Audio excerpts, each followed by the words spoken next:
ইতিমধ্যেই আমরা বর্ষ পরিক্রমায় রজব মাসে উপনীত হয়েছি। রজব মাস খুবই গুরুত্বপূর্ণ একটি মাস। রজব মাস আমাদের সামনে উপনীত হওয়া, আমাদের পাওয়া, এটা প্রমাণ করে রমজান মাসের খুব কাছাকাছি চলে এসেছে। রজব আর শাবান এই দুইটা মাস হলো রমজান মাসের আগমনী বার্তা। সুবহানাল্লাহ বলেন। ইমাম হাইসামি রহমাতুল্লাহি আলাইহি মাজমাউজ জাওয়ায়েদের ৩ নম্বর খণ্ডের ১৪৩ নম্বর পৃষ্ঠায় আল্লাহর নবীর খাদেম হযরত আনাস ইবনে মালিক রাদিয়াল্লাহু তাআলা আনহু থেকে একটি হাদিস নকল করেছেন।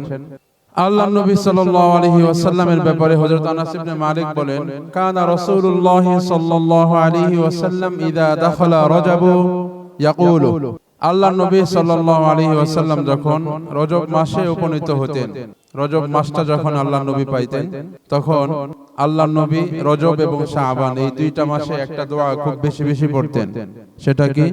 আল্লাহুম্মা বারিক লানা ফি রজব ওয়া শাবান ওয়া বাল্লিগনা রমাদান। সবাই পারেন না? বলেন, আল্লাহুম্মা বারিক লানা ফি রজব ওয়া শাবান ওয়া বাল্লিগনা রমাদান। দেখেন এই দোয়াটার অর্থ কি সুন্দর। এর অর্থ হলো আল্লাহুম্মা বারিক লানা ফি রজব ওয়া শাবান, হে আল্লাহ আপনি আমাদের রজব এবং শাবান মাসে পরিপূর্ণ বারাকা দান করুন। সকলে বলেন আমিন।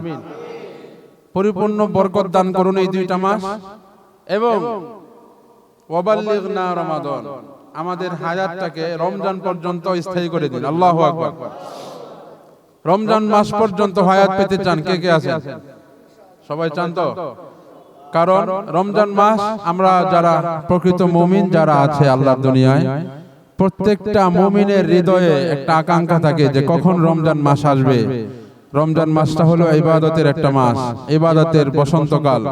রমজান মাসকে ঘিরে আমরা নানা রকম ইবাদতের মধ্যে মশগুল থাকি, ঠিক কিনা? এজন্য এই দুইটা মাসে রজব এবং শাবান এই দুই মাসে আমরা আমাদের দুআয়, আমরা আমাদের মোনাজাতে রব্বে কারীমের কাছে যখন আমরা হাত তুলি, তখন আমাদের অন্যান্য চাওয়ার সাথে এটাও চাওয়া থাকবে যে আল্লাহুম্মা বারিক লানা ফি রজব ওয়া শাবান ওয়া বাল্লিগনা রমাদান। পড়তে রাজি আছেন তো ইনশাআল্লাহ?